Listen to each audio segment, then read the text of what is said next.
Bonjour, alors dans ce chapitre on va s'intéresser aux conquêtes et on va partir du grand 1, la colonisation, conquête et justification idéologique. Donc la question est de savoir pourquoi les Européens partent à la conquête du monde. Donc grand A, la conquête coloniale, les États européens en fait entrent en concurrence pour s'approprier les territoires par la force. La conquête de l'Algérie par la France par exemple est extrêmement violente, on peut ajouter celle du Dahomey par exemple. Les violences sont très importantes et ont lieu souvent contre les populations indigènes. Les deux puissances coloniales majeures sont alors la France et le Royaume-Uni.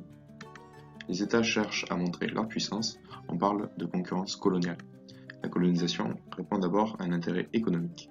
En effet, les sociétés européennes sont industrialisées et considèrent les colonies comme des sources d'approvisionnement en matières premières pour leur industrie, mais également comme des débouchés pour vendre les productions industrielles.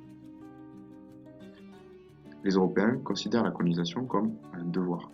Ils cherchent à civiliser les populations indigènes. C'est le discours en tout cas de Jules Ferry.